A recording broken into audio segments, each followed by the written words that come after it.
Hello students, इस video में मैं आप लोगों को बताऊंगा super tricks for Friedel-craft alkylation, acylation, nitration and halogenation.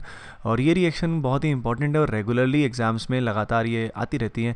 तो आइए शुरू करते हैं विद द फ्रिडल-क्राफ्ट एल्काइलेशन। तो देखिए, जैसा कि नाम है, एल्काइलेशन का मतलब होता है substitution of alkyl group on the benzene और इट्स डेरिवेटिव।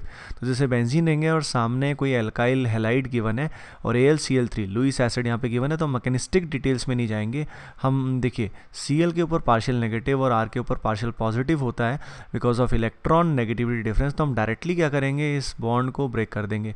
जैसे इस बॉन्ड को आप ब्रेक करेंगे तो यहाँ बनेगा R पॉजिटिव, और ये जो R पॉजिटिव है इसको आप बेंजीन रिंग पे प्लेस कर देंगे किसी भी एक पॉइंट पे with the help of a sigma bond. तो आप एक सिग्मा बॉन्ड बनाएंगे और उस सिग्मा बॉन्ड पे इस R को बिठा देंगे। ठीक है। अब फॉर एग्जाम्पल ऐसा क्वेश्चन आता है लेटर से आपके सामने, यहाँ पे आया क्लोरोइथेन और सामने आया है AlCl3। तो हम क्या करेंगे, हम यहाँ पे Cl वाले बॉन्ड को ब्रेक करेंगे। ब्रेक करने के बाद इस पॉइंट पे पॉजिटिव चार्ज आएगा, हमारे पास इथाइल केटाइन बनेगा। तो हम यहाँ पे सबसे पहले एक सिग्मा बॉन्ड बनाएंगे और इस सिग्मा बॉन्ड के इस पॉइंट पे ये जो पॉजिटिव चार्ज आपको दिखाई दे रहा है इस कार्बन को प्लेस कर देंगे। तो यहाँ हमें इथाइल मिलेगा। ओके। पर कभी कभी यहाँ रीअरेंजमेंट भी पॉसिबल हो सकता है। फॉर एग्जांपल इस तरीके से मान लीजिए हमने AlCl3 लिया, तो अगर अब Cl यहाँ से निकला तो निकलने के बाद आपको इस बात का ख्याल रखना है कि पॉजिटिव चार्ज कहीं यहाँ तो नहीं चला जाएगा। तो इस केस में पॉजिटिव चार्ज 1,2 हाइड्राइड शिफ्ट करके यहाँ मूव हो जाएगा। तो जो फाइनल स्टेबल केटायन बना है उसको आप बेंजीन के ऊपर प्लेस करेंगे। कुछ इस तरीके से final compound will be formed. Similarly alkylation करने के और भी तरीके होते हैं, जैसे फॉर एग्जांपल यहाँ पे हम RCl की बजाय ROH भी ले सकते हैं, अल्कोहल भी ले सकते हैं, लेकिन अल्कोहल के साथ हमें H+ लेना पड़ेगा ताकि यहाँ से H2O निकल जाए।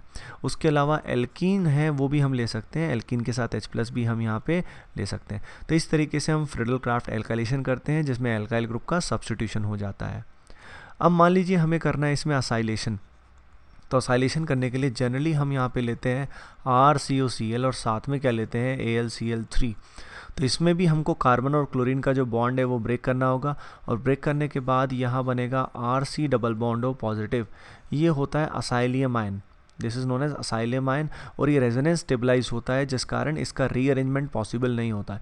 तो इसको भी आप बेंजीन रिंग के ऊपर सब्स्टिट्यूट करेंगे by making a sigma bond. आपने पहले सिग्मा बॉन्ड बनाया और फिर ये जो पॉइंट है इसको पकड़ा और इसको पकड़ के यहाँ पे आपने पेस्ट कर दिया। तो इस तरीके से आपको असाइलेशन करना होगा। कभी कभी यहाँ पे RCOCl की बजाय एसिटिक एनहाइड्राइड भी दे दिया जाता है। कभी कभी इस तरीके से आपको एसिटिक एनहाइड्राइड दे देते हैं।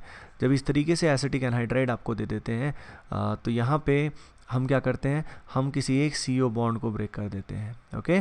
जनरली ये R और R दोनों सेम होते हैं, अगर ये अलग अलग होंगे तो मिक्सचर ऑफ प्रोडक्ट बन जाएगा। तो यहाँ से हम इसको ब्रेक करेंगे। ब्रेक करने के बाद इस पॉइंट पे आएगा प्लस, और ऑक्सीजन को आप प्रोवाइड करेंगे हाइड्रोजन। तो ये तो कन्वर्ट हो जाएगा एसिड में, और ये जो सब्स्टिट्यूएंट है इससे वही प्रोडक्ट बनेगा जो हमने ऊपर बनाया था। तो इस तरीके से हम फ्रिडल-क्राफ्ट असाइलेशन कर सकते हैं, और अच्छी बात इसमें यह है कि रीअरेंजमेंट पॉसिबल नहीं होती है। अब उसके बाद बात करते हैं नाइट्रेशन की। तो देखिए, नाइट्रेशन की जहाँ तक बात है, नाइट्रेशन के लिए हम जनरली जो यूज़ करते हैं वो क्या यूज़ करते हैं, कॉन्सेंट्रेटेड HNO3 और साथ में H2SO4। तो इस बात को आप हमेशा ध्यान में रखिए कि ये दोनों मिलके क्या जनरेट करते हैं, NO2+ जनरेट करते हैं। NO2+ क्या होता है, नाइट्रोनियम आयन होता है। तो बेंजीन के ऊपर नाइट्रोनियम आयन का इसमें क्या हो जाता है, सब्स्टिट्यूशन हो जाता है। तो वही सिग्मा बॉन्ड बनाएंगे, और सिग्मा बॉन्ड बनाने के बाद उस पर NO2+ को आप क्या करेंगे, सब्स्टिट्यूट करेंगे। अब इसमें कुछ रिएक्शन इंपॉर्टेंट होती है। फॉर एग्जांपल यहाँ पे हमने टॉल्वीन ले लिया और टॉल्वीन का हमने नाइट्रेशन किया सेम रिएजेंट के साथ, मिक्स्ड एसिड के साथ at high temperature, preferably 110 degree centigrade. तो ऐसे केस में जो प्रोडक्ट बनता है उसमें मिथाइल जो होता है, आपको पता है ये ऑर्थो पैरा डायरेक्टिंग है, तो तीनों पोजीशन पे NO2 आ जाता है क्योंकि रिएक्टिविटी बहुत ज़्यादा बढ़ जाती है हाई टेम्परेचर पे। ये जो प्रोडक्ट हमारे सामने बना है ये बहुत ही इंपॉर्टेंट है, जिसको हम बोलते हैं TNT, that is trinitrotoluene. Nitration में फिनॉल की रिएक्शन भी बहुत इंपॉर्टेंट होती है। जैसे फिनॉल में अगर आपको नाइट्रेशन करके सिंगल नाइट्रो प्रोडक्ट बनाना है, एक ही NO2 अगर आपको इसमें प्लेस करना है, तो इसके लिए हम यूज़ करेंगे डाइल्यूट HNO3 ताकि NO2+ की कॉन्सेंट्रेशन लेस रहे और रिएक्टिविटी कम रहे। इस केस में H बॉन्डिंग की वजह से ऑर्थो प्रोडक्ट मेजर आता है।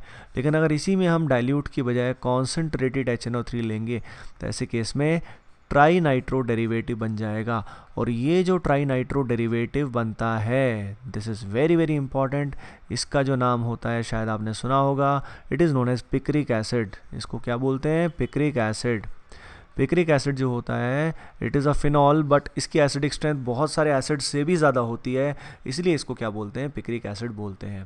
तो ये रिएक्शन बहुत इंपॉर्टेंट है। इसमें एनिलीन वाला केस भी बहुत इंपॉर्टेंट है, जैसे बेंजीन पे NO2 लगा हुआ है, और इस केस में अगर हम नाइट्रेशन करते हैं तो ऑर्थो पैरा प्रोडक्ट मेजर बनना चाहिए, लेकिन इस केस में क्या होता है, इस केस में पैरा प्रोडक्ट तो मेजर बनता है, इसमें कोई शक नहीं है, लेकिन ऑर्थो की बजाय इसमें मेटा प्रोडक्ट काफ़ी सिग्निफिकेंट बनता है। मेटा प्रोडक्ट लगभग इसमें 47% बन जाता है।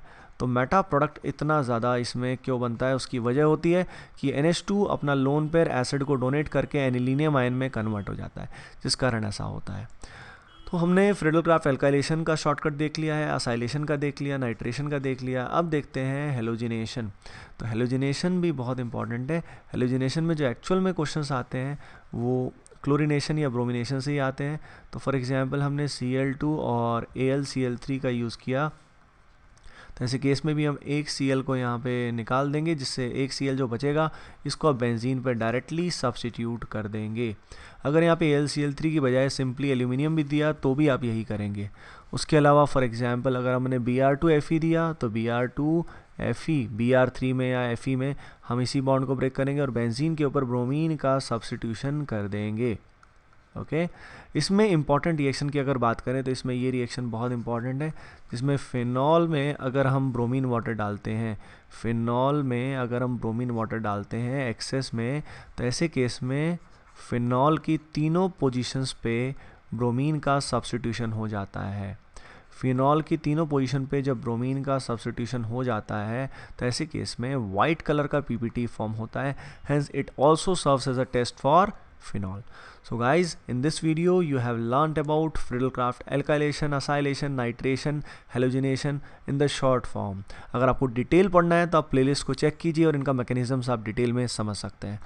आई होप आपको इस वीडियो में काफ़ी हेल्प मिली होगी। So please do like it, please do share it, and अगर आपने अब तक सब्सक्राइब नहीं किया तो please do subscribe. Thank you.